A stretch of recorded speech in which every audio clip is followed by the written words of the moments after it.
play the intro because it is now about 9. So here is something a tradition of FrazlCast.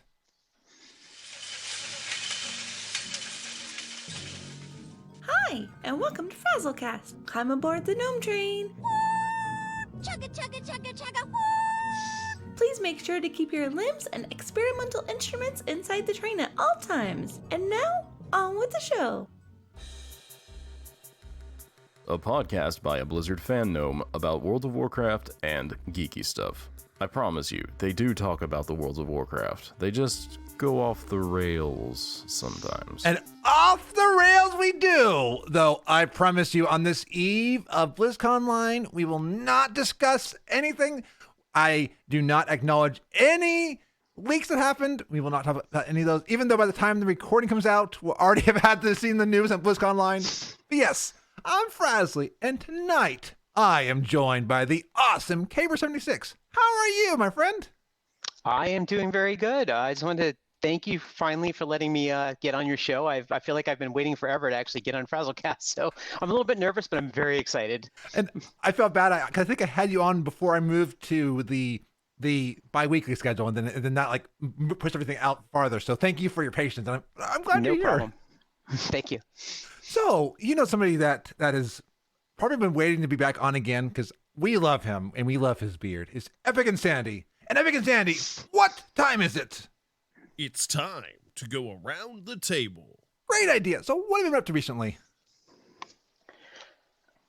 Let's see. I have been running around trying to get the myth that we all know as the big love rocket in the World of Warcraft. Yes. I just don't believe it's real. I've never seen it. I've never seen it drop. I've never seen anybody with it other than what I've seen on the internet, and I just don't believe it's real whatsoever. Yeah, like no one's ever let me ride their love rocket. Wait, no, that sounds wrong. That's not what I meant. maybe one day. Yeah. So how many attempts have you been at so far this year? I feel like I have a lot of alts, so I feel like I get on every day and I do it on about 6 or 7 alts, and then I get just like depressed that it doesn't drop, and I'm like, you know what, I'm done. I'm gonna go play Red Dead Redemption or something. I can't deal with it now. So yeah, and I have to wonder, like, are you using rarity? No. Okay, because that add-on is good, but also bad because when you're on it, you're like, 800 attempts. Oh, great. I would be very sad, actually. so when you've been looking for that love rocket, but you've not felt any love in the air, what have you been up to other than that? Just real life progress. I've been working on things for myself and trying to, keep up with everything that's going on in my life, and I recently went through a divorce, so I'm trying to, focus my time on myself. So yeah. I've been spending a lot of times, writing and reading and hanging out with my friend, going to the gym, doing things like that. And when I'm not doing that, I have another video game, that's kind of like my vice, and that's Red Dead Redemption Online. I'm always on that game at night. Me and my friends are always playing it, and I just love the old West, so we're always playing that. So when things are looking down, I'm like, hey, let's go in Red Dead. So we jump on that and play that. So. And are you on the consoles or on PC? We mainly play on the console. I have both. My main one that I use, because I have to have an alt in every game, so it's like my main character is on the console, and I'm constantly on the console playing. My one high school friend and I are just like, that's our game, so we're always on there playing, and him and I just kind of run around and try to prevent people from getting shot and attacked, because that happens a lot in Red Dead Online. And that's a game that I've been meaning to get back into. I played for about like an hour on Xbox, and then when it came out on PC, I've been meaning to pick it up. I've been so addicted to other games that it's been like I keep forgetting that Red Dead Redemption's out. It's one of those. I guess I need to go out there and horse around in the game. Well, if you played it as long as we've played it, you're kind of waiting for something new to happen. So when you finally get in, you'll be like, wow, look at all this new stuff. So you'll be like, oh yeah, I've been here. Oh, look at me with all my riches that I've made in Red Dead Redemption. Now, can you build stuff in Red Dead Redemption? Not in the way that you can in most games. I mean, it's kind of like Grand Theft Auto in the sense where if you buy like, let's say you buy a Moonshine Shack, it's your Moonshine Shack. They give you like a pre-built one, but you can customize it with different, skins that you can buy and stuff like that. So we've got that. We have a little Moonshine Shack that we'll go into, and you can go in there and you can play with the band.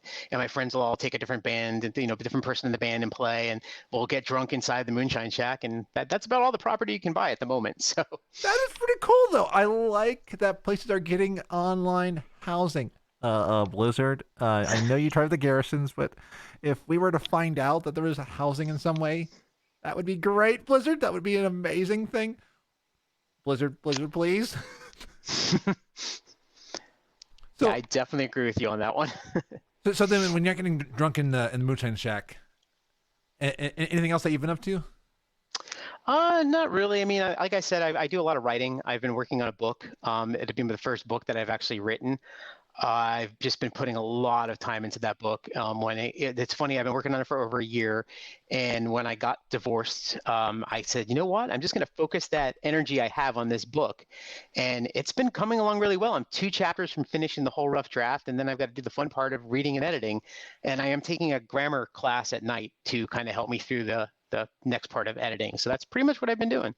I had seen, because I'll ask you in a few minutes about being a Twitch streamer, but somebody was talking about how like there are like musicians who make their music on Twitch, and they said like people who like will knit.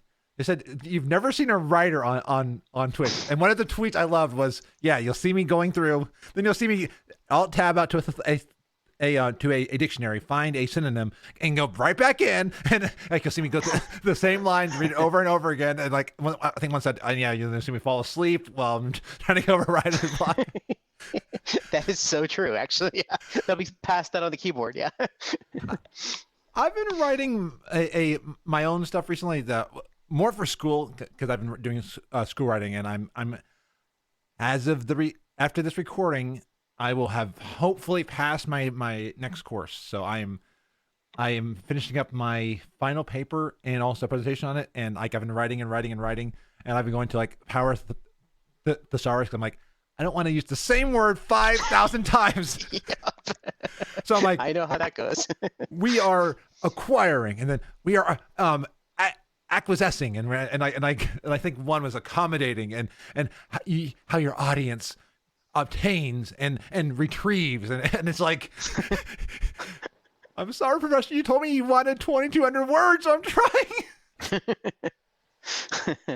And then like when I'm not doing that stuff, I've been playing A Link to the Past, and I beat that game finally. Oh, that game.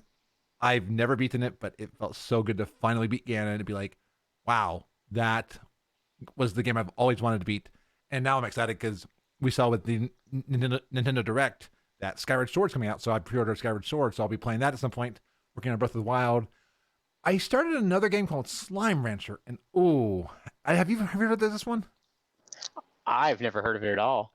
My bestie Michael sent me a gift for this back in December, and I was going to play it after I finished Link to the Past. And wow, this game! You are on a faraway planet, and you're going around, and you are collecting these slimes. It's the same cuteness as Bugsnax, and Gabby saying plorps, because we have a fun joke now that you collect these poops from the slimes. They're called plorts. Well, plorts is not so much fun to say. So Lazbug had come up with the idea, let's call them plorps. So now we are on the stream. When I got to go use the restroom, number one, I got to pleep, because if you plorp number 2, then obviously you got to pleep. And if I ever do number 2, it's plorping. So make sure that you plorp and pleep daily. That's great advice. And then on Sunday, I wanted to kind of go on a date, so I went in and I was playing Dream Daddies, and this game, it is by Game Grumps, and wow, the humor in it is amazing. Like the writing, I love it, but it's also fun. Like you're feeling connection to the characters, and I'm like, I don't know if I want to romance Craig. I don't know if I want to romance Robert. I don't know if I want to romance Damien. I can't decide, because like. You're a daddy, and you're finding other daddies to date, and it's just like like some of them you're like, your kid. I don't know if I totally love your kid, but I like you. You know? And then in WoW, Frazley's renown's up to 28, and I leveled up to 167. So I've been working on her. I'm in the place where I am playing her once a week, and then if I'm not getting sidetracked by games like Dream Daddies, then I'm playing my alt on the weekends and stuff like that. So I'm slowly progressing, but having a great time, and I'm excited to see what's going to come with BlizzCon Online. Again, we'll all know by the time this is out, so I'm trying to talk about it too much, but I'm definitely still enjoying Shadowlands, and I don't ever see myself stopping it, but I'm definitely not the playing WoW all the time, but I still podcast about WoW, and I think like WoW is like a game that even if it ever does go away, we will always have it as part of our history. And I know you probably have a vast history. And how did you get into gaming? Well, it's funny because when you just said you beat Link to the Past, I thought to myself, I've never actually played that. But but when I was a kid, my dad was a postal worker in New York, and he moved our family down to Florida.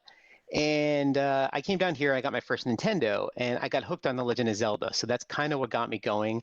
I remember my mother, she would be like sitting in the house and she's like, oh, we need to go shopping. And I'm like, no, Mom, one more level. I need to level just one more time in Zelda. And that's pretty much what got me into it, was Nintendo and Zelda. So are you still a Nintendo fan? Like, after I take it your first one was the NES. Yeah, it was the NES, and it was. I don't have any more of the Nintendos. I've been trying to find the classic one, but I still can't find it anywhere. So if you ever get a Switch, I gotta say, are you aware of Switch Online having the NES and SNES simulators? No, but everybody keeps telling me you need to get a Switch, so maybe that's just another reason I need to get one. And there's rumors I've been hearing. Some people have said March 31st might mean that we get more official Nintendo emulators. Like, so I've heard GBA, I've heard rumors of GameCube and N64, and if we got those, would explain why Nintendo did not give us our Ocarina of Time and Wind Waker ports of it that we were hoping for. Because I was so hoping that, like, when they came out yesterday and they're like, oh, and I'm from Legend of Zelda and all that, and we're here to give you Skyward Sword, a game I've never played. I want to beat, but it's like everyone's saying it's not the game we wanted. It's not what we were looking for. So from there, how did you get into Blizzard and World of Warcraft? Well, I used to be a really big time Star Wars Galaxies player. Ooh. I used to play on the Corey server, and that was pretty much my game. I love Star Wars. I grew up on Star Wars. It's just part of my life. So when that game came out, it just kind of took over. I pretty much ran my own guild in Star Wars Galaxies. Eventually, I joined another guild because, as any game with guilds, it got kind of drama infested, and I was just like, all right, I got to get out of this. So yeah, that's just normally what happens, I guess, in MMOs. And Star Wars, it went through that new game enhancements, which they call the NGE, and that pretty much killed the game. It just kind of wiped it out.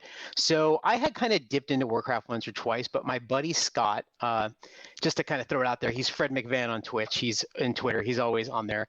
He kept pushing at me to go. He's like, you got to play this new game, World of Warcraft. And I'm like, I don't know, man. I tried it. I like Star Wars. He's like, this is better than Star Wars Galaxies.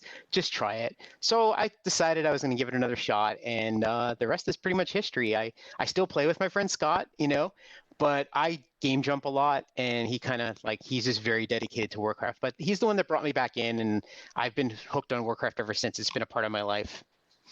It's one of those that once you play it, and if it grabs you, even if you may game jump or take breaks, like I took a break for a while, it's still part of your DNA. Like it embeds itself into you, and you're like, I am the World of Warcraft. It's like that old Jimmy Fallon video.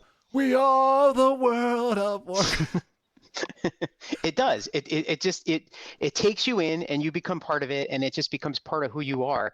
And anyone that's played it and has played it for as long as we probably have, it's just become part of our life. And that's why I'm excited that Blizzard has Classic, and they have possibly Burning Crusade coming out, and that's that is great that they're letting people revisit the world. Like, I love going to the Classic. I've not been playing Classic recently because I have enough to play in retail, but it was loving going to be like, wow, this is why I got into this world. It made me realize again, it's the world of Warcraft, not the mechanics. The mechanics are okay. I mean, they're good, but it's the world itself that keeps me here. And it's kind of why I still love it. Like, because when you look at the story, take time to read stuff, slow down. WoW's meant to be savored. I mean, and I think there is truth to be that.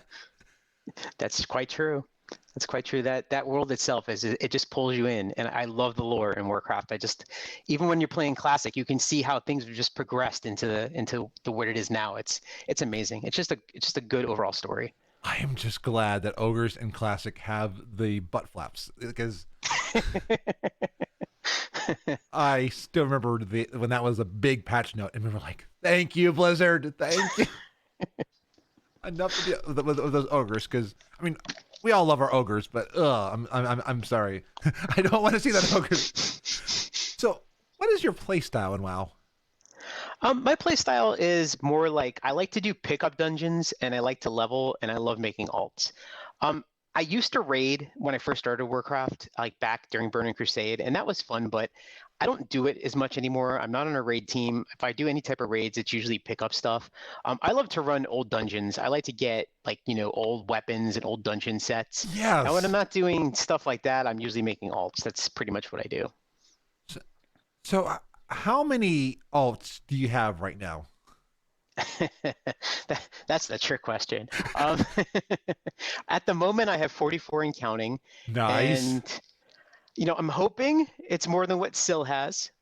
That's my overall goal. And I know that's a sad goal, but I want to have more than her. So I'm making it my priority to have more alts than she has. But it gets a little out of hand sometimes. You just keep making them, and when you're like us and you're just making alts, you get a point where you're like, what happens when I cap? What do I do when I cap? Yeah, that's where I'm hoping one day they give us magical. For a small fee, hopefully not monthly, you can unlock more characters. I have been the place where I've deleted alts because I'm like, okay, I enjoyed the time on this one, but now it's time for me to rest this one aside, because I have all this stuff in my collection, and there is that kind of fun feeling of re-rolling. Like, I will never re-roll my main because I feel very strong about Frazley, and like her I like, but there's a few other ones I'm like, yeah. And I guess have you done a WoW challenge? No, I've heard everybody talking about them on the different podcasts and on Twitter, and I'm always like, I don't think I can do these different challenges. It's just, I don't know. And I do. I have my fights where I'll do the same thing you just described. I'm like, I'm going to delete this character, and then, I'll make another one. But I've never actually done a challenge yet, no. You might enjoy it, especially if you dedicate one alt slot to it, because there is a fun thing to being like, okay, I'm going to give it my all. Like, I've got a challenge tune that I need to go back to. It's fun going back to when you're like, I just want to see how far can I get. And if they die, okay, reroll. And it adds a bit of mystery, and it adds some stories. Like, I remember being out in Daenerys, and I thought I was good. I thought I was amazing with these trolls. I was like, okay, I got all the trolls under control. Forgot that one of them respawned, and I'm running away, running into another pack, and dead. And it's like, oh no. See, that would drive me crazy, though. That's what I'm afraid of. That's why I haven't done it yet. I would just go, what just happened here? Yeah, there is that, because then you're like, oh. And I have some challenge teams that I really enjoyed, and like, I'm nowhere near the one, like the people that like play challenge teams all the time, because like I think Taco and Lita are way up there. I don't know how many Nisi has, but yeah, I'm not at that level. But yeah, it still makes you sad. You're like, oh, they're gone. That's exactly what I'd be worried about. So on your alts, which covenant is your main in, and of the alts that are at the ability to take on a covenant, what are they in? Well, here's the actual sad part to this. I had put Warcraft off for a little bit because I was just getting kind of tired of that rinse and repeat feeling. Yeah. So I had stopped for a little bit, and last week I actually just took Kayber, my main, my Fury Warrior, to 60. and he just hit 60, and I still haven't picked a Covenant yet. And my alts, well, I don't have an alt at 60, so it's I'm still trying to figure out, what Covenant he's going to go with. But none of my alts are they're not 60 yet. So I was told that if you're going to go with a Covenant and you're a warrior, and I didn't know this, and I don't know if this is true, but they told me if you're a Fury warrior, you need to pick Revendreth, because Revendreth is the right Covenant for warriors. And I didn't know there was a right or wrong Covenant, so I don't know if that's even true. It's just weird because for me, the class fantasy of warrior seems Maldraxxus, even though my warrior's in Ardenweald, but she has no reasons for that. But still, I didn't think like Maldraxxus would be like, yeah, pure strength. I always thought like they were letting us choose. I didn't know, but like some of my friends are just like, no. You've got to pick the Covenant that gives you the skill that's going to make your class better. And I'm like, I don't know about that. That's been one of my biggest complaints, because like when I've been streaming and people come in, they're like, yeah, I wanted this other Covenant, but I had to go with this one. And I'm like, no, Blizzard, you give us agency. But then it's like the old thing about free will. Are you really giving us free will if you tell us you can go with this Covenant, but really you should go over here? We want choice. That's what we want. We want choice. Yeah. Like, I don't care if we get a house that does nothing. I think that the garrisons gave us too much gameplay. I think if you give us something that we can just play with no reward, I think we would still enjoy that, because in that way raiders won't need to do it and you can still enjoy it. Yeah, I agree. Definitely. And you've played a lot of games, because I was looking at your Twitter. I was doing some sleuthing to make sure that I knew all about kayber76. I wanted to make sure that I knew who you were. And you also list ESO, SWTOR, and I was trying to figure out TDR2. Or I may have mistyped it. It should be Red Dead Redemption 2. Okay, I was wondering, but I didn't know if if it was like the Longest Desert 2 or something like that, because I know that one's been out for a long time, and I think that one's like of the RuneScape era. So what MMOs have you? No, so the MMOs that you've played, how do they compare to WoW to you? Well, it's funny because I've played a lot of MMOs. I mean, I got into MMOs like right after high school. I've played SWG, I've played Elder Scrolls, SWTOR, WoW, ArcAge, EverQuest 2, Final Fantasy 14. Anarchy Online? I think I tried that one. Okay. I don't actually, but I beta tested Sims Online. Oh, and they yes! actually had it.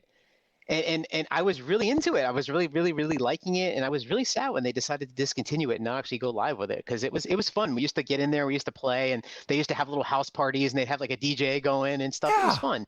It was really fun. And now I just have a bin full of old MMOs that I never use. It's just a pile of MMOs. a long breath and pile, and they have like a bard sitting by, just like lamenting all of it. Here's the alts that used to go through these lands.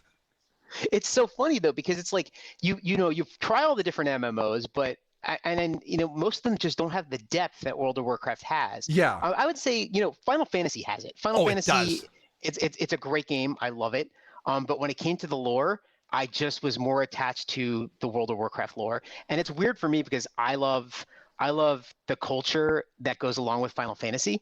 And I was like, well, why do I not like this better? I'm like, I just like Warcraft's lore. So I just always found that, the two games that I always stuck with were SWTOR and WoW. SWTOR because I love Star Wars, and WoW because it's just been part of my life. So that depth, that feeling that you just get from Warcraft, it's what keeps me going. And I guess if the ship ever sinks on, Star Wars or Warcraft, I'm probably going to go down with the ship, because I've been playing them forever. So yeah, I think if I ever had to jump ship, it would be tempting for me to go to Final Fantasy 14, because there's a lot of great streamers I've been watching, like Chili Farmer, Dnog Life, and I've been watching them play Final Fantasy 14, and I'm like, that's a game. If I had to choose, and if I ever had to leave WoW, I would go there. Don't worry, I'm not leaving WoW. I may you just scared a lot of people. They're like, no, Frazley. I'm like, don't worry. I'm still gonna be. I'm still gonna be streaming WoW at least once a week, if not two, and doing this podcast bi-weekly. So WoW still has my love, and I'm still excited for tomorrow. Like I'm this weekend. I've been waiting for it. I'm so excited to celebrate it because it's exciting that to be able to be a part of this and to see where our game's going 16 years later. That's crazy when you think about it. 16 years. That's pretty crazy. It is, because you're like, wow, I am playing the same game that I played when I was 14. I mean, and I know for you might be, I don't know your age. I'm old. Let's just put it that way. Okay. So, out of the many wizened years you've had, what is one of your favorite gaming memories? My favorite gaming memory would probably come from Star Wars Galaxies. We used to do this thing called dragon hunting or crate dragon hunting. It was basically like a raid, but it didn't have the mechanics that a raid would have.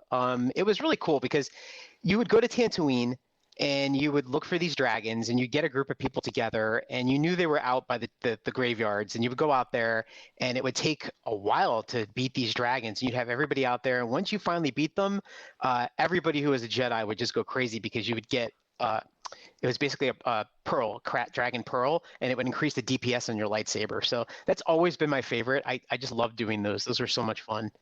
Did you ever get to be a Jedi before the NGE?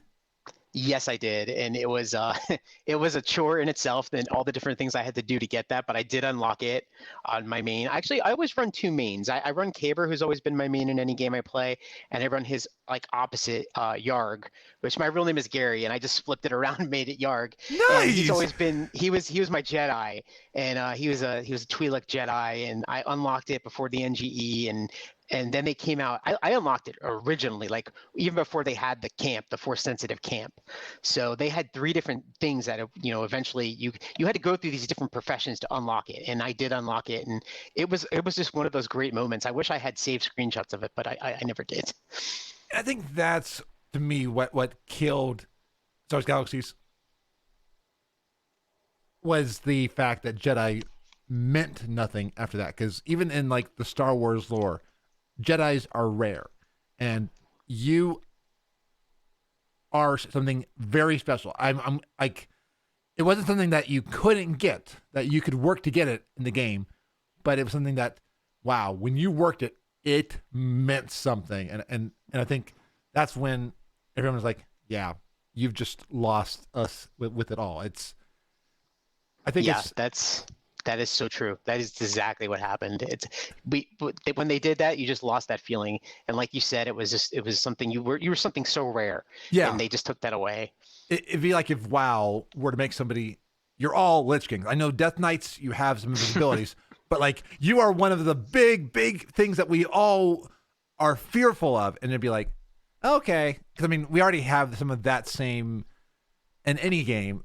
You're all champions and you're all like the hero. So like, I will say Star Wars Galaxies did have that cool feeling that you were just another person there. You saw your heroes. Like I remember going through the theme park attraction where you would like go meet Darth Vader, because I was part of the Imperials. So I got to go through. I enjoyed that you got to meet those, but you were a regular person, and that felt cool. Like I would go out on some days. Then when I would return, I would be a dancer and a musician in the cantina. That was one of my biggest professions there. But I did not feel like I was all great and powerful, bow down to me. And that was a cool feeling.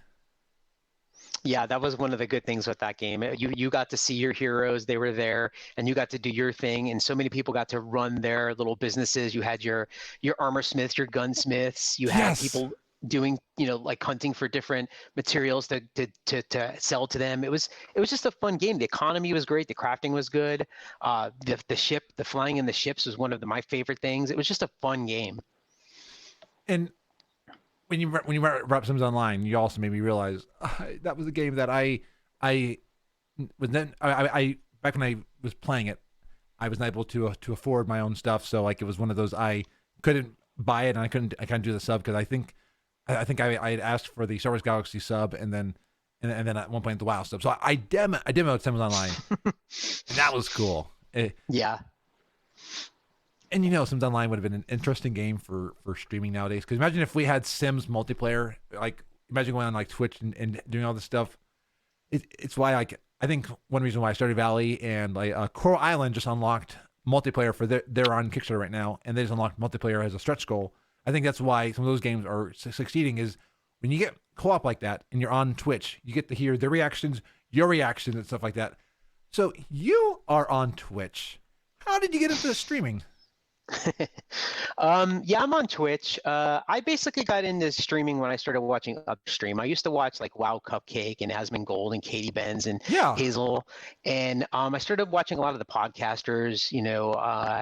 I would watch them, and I thought to myself, if I can get out of my shell because I'm kind of shy, I can do this too.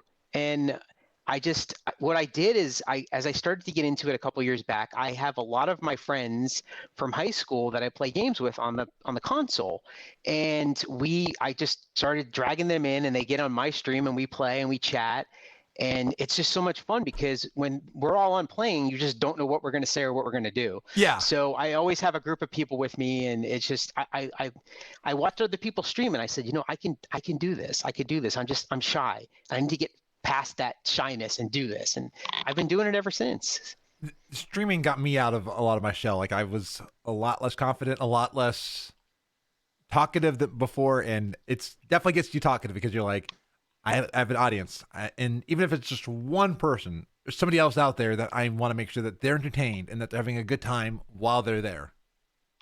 Yeah, that's what it does. It really helps you out. It gets you to kind of, you have people watching, and you want that community, and you want to have that interaction with friends. Yeah. And it really helps you. It really does. What would you say has been a pitfall you've had to overcome to do streaming? I mean, for me, I would say one of the pitfalls has been I don't always put the effort out. Like, I don't like schedules, and I'll start a schedule and I'm like, okay, Monday I'm going to play Red Dead Online. Tuesday, or I'm going to take off. Wednesday I'm going to play Warcraft. Friday I'm going to play Star Wars. I just don't like the schedule. So I get kind of like, I just don't put that effort out, and I don't like the schedules. And I think you and Pandagosa, you guys had an episode one time, and I was listening to it, and you guys mentioned about, you were like, don't ever look at your people in chat and your numbers because it's going to drive you crazy. Well, yeah. I didn't listen, and I look at my numbers and I look at my chats, and I'm like, they were right. I really need to stop doing this because it's a pitfall and it's bringing me down. I had a day or two ago, and when I say this, I'm not trying to pat myself on the back because it was a very generous person rated me, but I had no clue how many people were in chat. Then when I rated them, I was like, holy shit, wow. So it was definitely one of those, yeah. I'm glad I don't see how many people are watching or aren't watching, because then I can just be me. I can just do what I'm doing. And that way, if I have an off night, it's there. If people are lurking, it's absolutely great. And I can just be talking to the camera, because even when I'm watching streams, I actually turn off view counts, because as a chatter, it helps me not feel so nervous that okay, there's 100 people in chat. Oh no, but I'm like, I don't see their view counts anymore, and that's helped me with anxiety of speaking up in chats. That really does make a difference. I know when I look at the numbers and I know I see people on there, I just start to get kind of nervous. Yeah. And I got to turn it off. That has definitely been one of my pitfalls, staring at that. And I know you guys said that, don't look at that, and I don't listen. So there was a time where I turned it off, I turned it back on for a little bit, but I would always see myself, and you're like, as they go up and down, you're like, oh no, what did I just say? Did I do something to make somebody upset that they'll leave? And also, don't put your follow counts on your live dashboard either, because you probably lose a follower or two as you're streaming, and you're like, what did I say? And it's like, no, you didn't say anything. People are choosing that you might not be the content for them. Okay, that's absolutely fine. But yeah, I sometimes wish we weren't so numbers oriented. I get it because of growth, but it is something that I wish that numbers weren't quite a thing that was out there.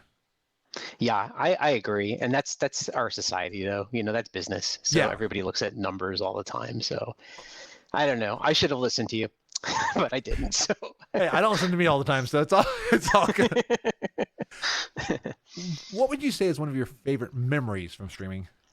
Well, it's funny that you were just talking about somebody rating your your Twitch. My favorite memory of streaming is the night that Frazley rated my ESO stream. Oh Um, yes. it was Oh, amazing. I was so grateful. Thank you so much for what you did. My friends were in there with me. They were confused. They didn't know what a raid was, and they had never heard of Frazley. Frazley, I'm sorry, I just messed your name up. it's okay. They didn't know who Frazley was, so they were there, and they're like, "You just got raided? What does that mean?" I'm like, "That means there's people here listening and watching us. Is what that means."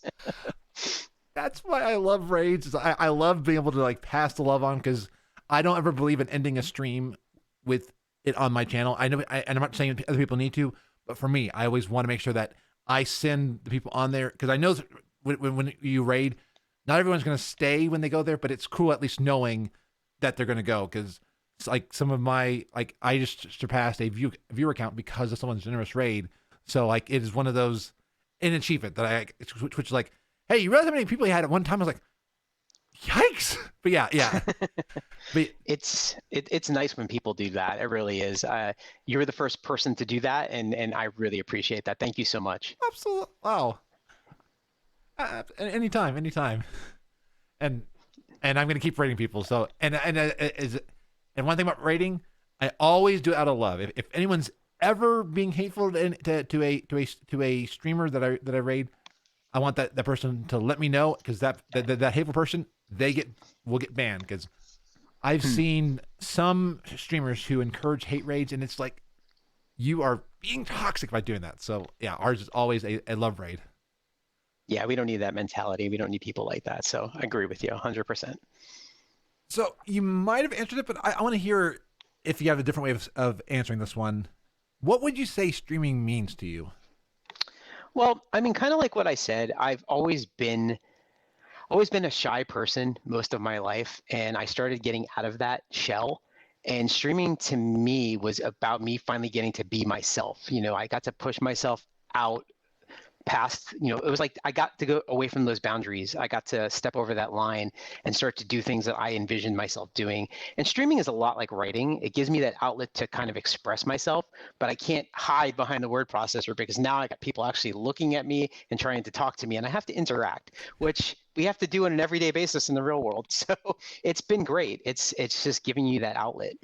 Yeah, and do you feel like have you seen how streaming's changed you as a person in like your day-to-day life, your day-to-day life?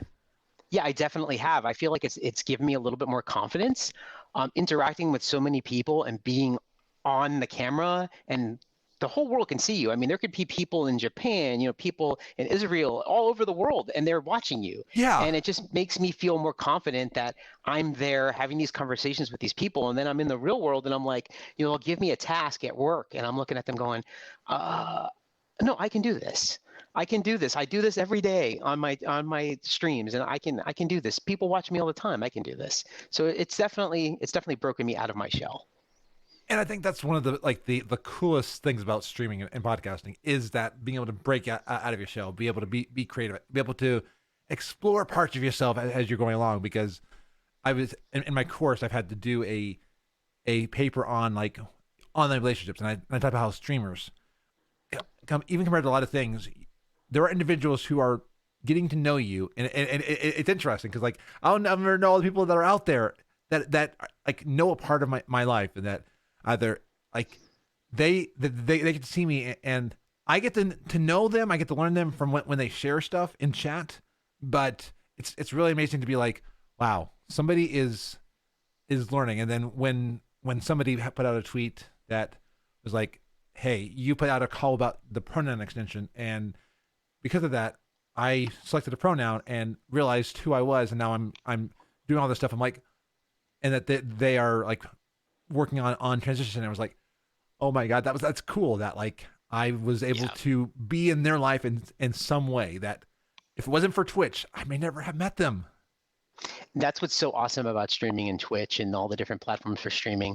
You meet so many people and you're affecting so many people, and they're affecting you, you're affecting them. It's just it's amazing. It's crazy how the world has become so remote now, and everybody sees everybody and talks to everybody online. It's such a cool thing.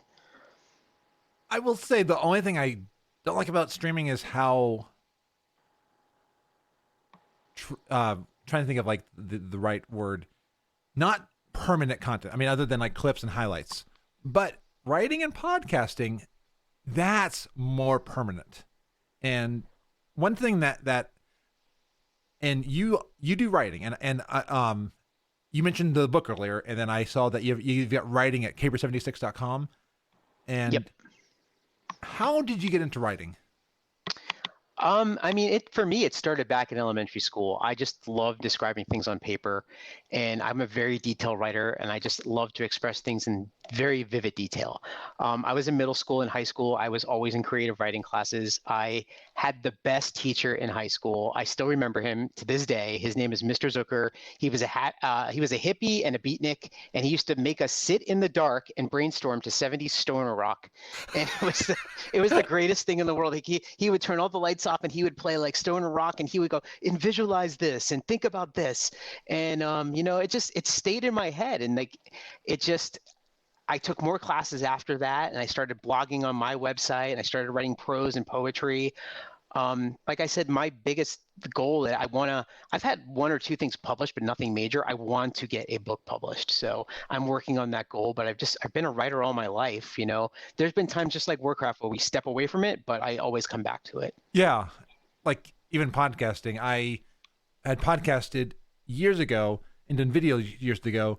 And then it wasn't until 2017 when I took this stuff up again. So it's those skills and that stuff stays with you, even if you don't have a medium at the time. Yeah, that's so true. It definitely does. What is one of your favorite pieces that you've written?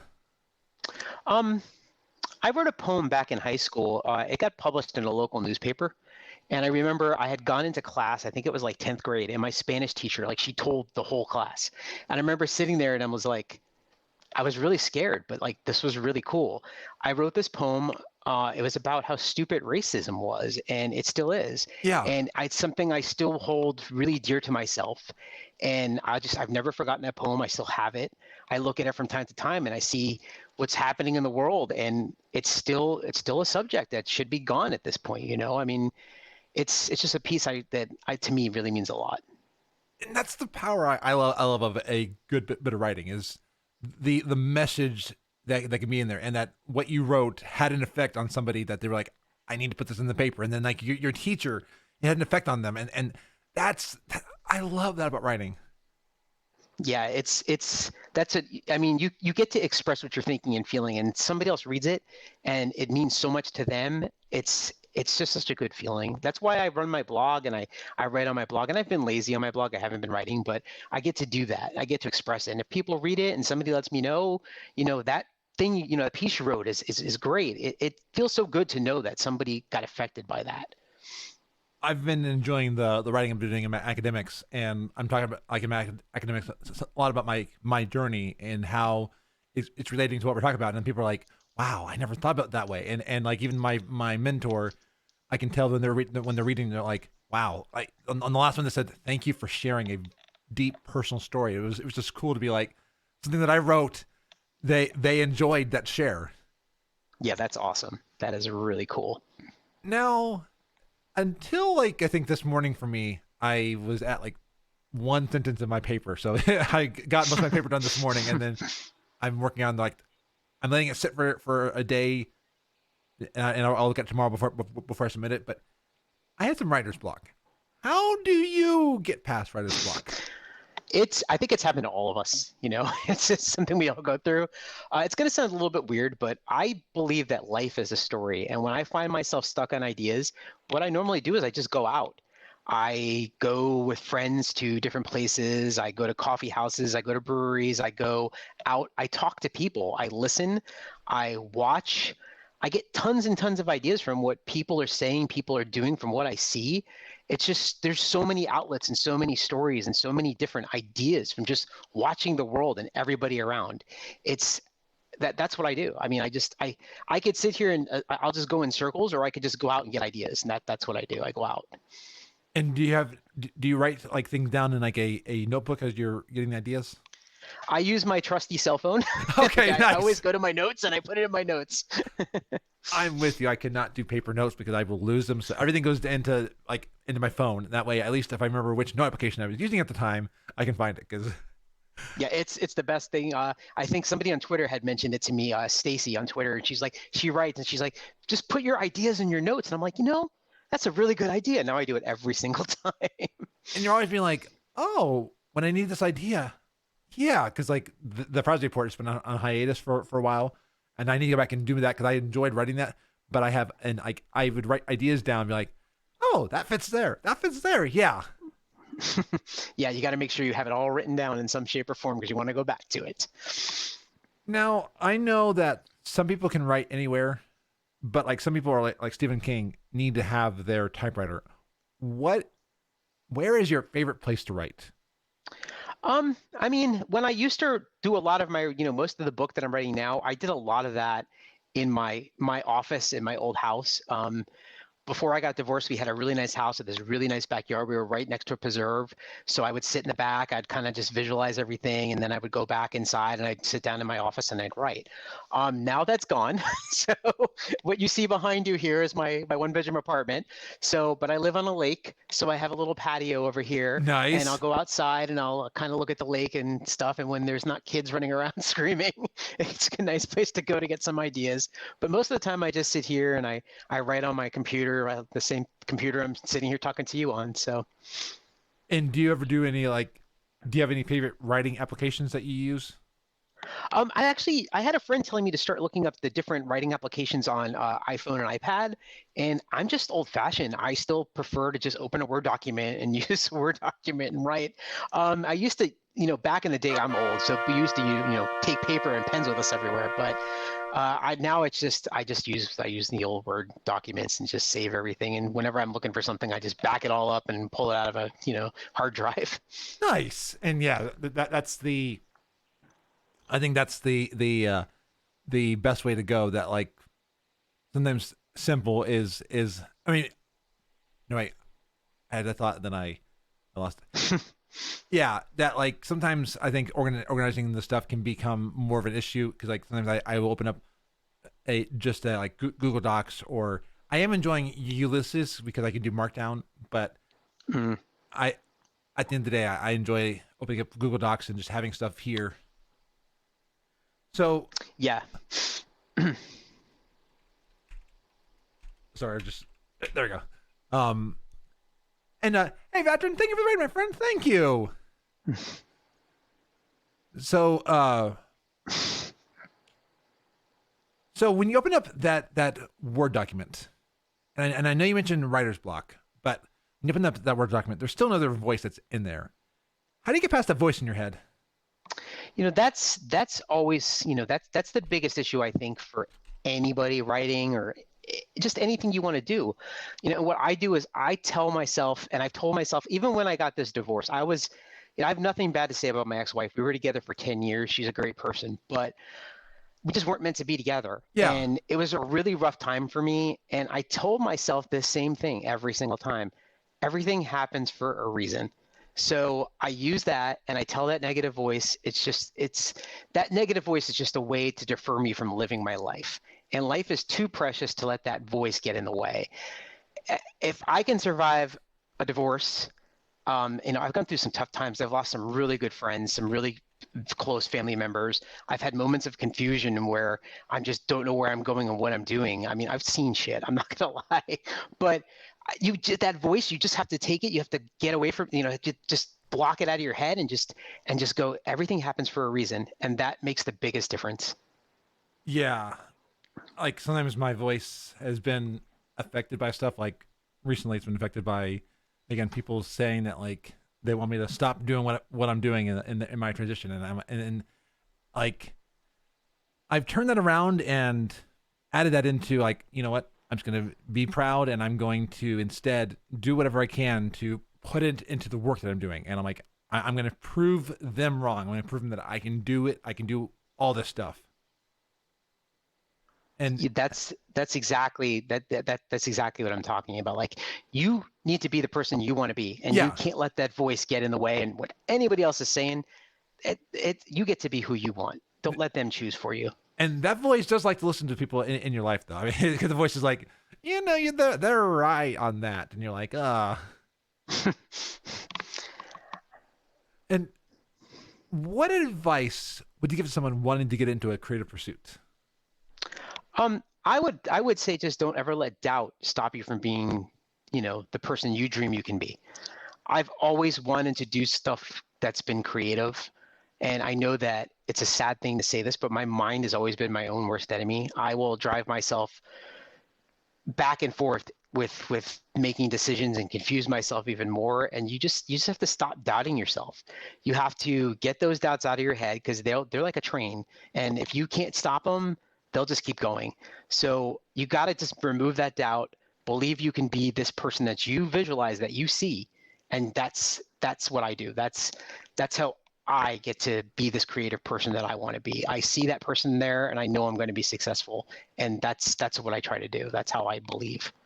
And do you ever go back and look at yourself as you were to be like, wow, I've grown since then?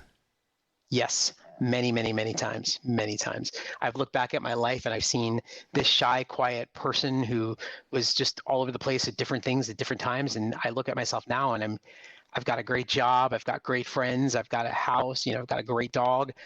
And I feel really good about who I am and what I am. And you have to look back at those times and go, everything does happen for a reason. Yeah. And now I am building myself back up to where I visualize myself, where who I want to be and what I see. And that's what I like about you. I've seen I've seen your transformation and who you are, and you're such a good, loving person. And you always help the community. You're always helping people, and you don't let these people stop you. You're being who you want to be, and that's awesome. And it's people like you that just they keep this world going, and you're doing a good thing. And I appreciate that, and I like that. Okay, bro. Thank you, and thank you for like coming here, because I know you said that you were nervous, but I've just seen a confident kayber76 the whole time. I mean, I've had the nerves playing me all day since yesterday. You saw, because I kept posting to you. But... Yes, and I know when I gave you the media release, you're like, oh no, I was like, no, that's just in case I ever have to cut anything. Someone said you want to cover your ass. I was like, okay, there we go. Yeah, I saw that. I was like even more nervous, and then I was like, well, I'm going to start playing the new FrazlCast, and then I heard Charity, and she was just so full of energy, and I'm like, I can't do that. Oh, Charity, I don't know how she does it. It's like, I'm going to follow her energy. She's amazing. Well, and I like that you mentioned a word, and it's what I think keeps me going is community. And like even just a second ago, we had a veteran and fire mage come in, and veteran rated in, and it's amazing seeing people like, I know them, and you build a relationship with people that I may never talk with them. I want to one day, but you may never like talk with them one-on-one, but you feel like you know them, and that's the fun part. People that I never would have met if I've never started doing any of this stuff. I sometimes think like, who would Frazley be if she had not started doing all this stuff? And I'm like, I don't want to know that. I like who I am now. It's scary, but it's fun being like, wow, the opportunity. And all I did years ago was open up a Discord call with a few friends and was like, okay, we'll see where this goes. And it's like 187 now. How did we get here? It's grown. You've grown your community. You really have. It's awesome. That is so awesome. And it's scary to be like, wow, words matter, because like somebody that I want to be like is Dolly Parton, that I'll say here because she's somebody who she cares about people. Today, Tennessee had introduced a legislature that they wanted to make a statue of her, and she's like, no. Right now, I don't want to be on a pedestal. There are other people out there that need to have their voices heard. And I was like, Dolly, that is amazing. And it, like how she has encouraged so many kids with her program where kids can get a book. And I think it's every month that they get a book, and there's no cost to the family for that book. And I'm like, that is giving back. And I think ultimately what we do and all that we do, our writing, our streaming, our podcasting, it's to give back. And I think your poem about being anti-racist and all that, and about being better, that gave back. And I think that's truly what's all about it is giving back. It is. It is. You're so right. And it's that, giving back to the community it's just such a good feeling. And that's what we get. That's what makes us as video gamers such a good, like we have such a good growing community because we always interact, we always give back, we always learn. It's just a great thing to have. I just wish I had more time to hang out at all my friends' streams. I always feel bad. Like I can't listen to all my friends' podcasts or hang out at all their streams. And I'm like, there was a time I could, and it's like, not anymore, but I'm always there and I'm always cheering my friends on. And like, when I network with a friend, it's never for what can they do for me, but what can I do for them? How can I lift them up?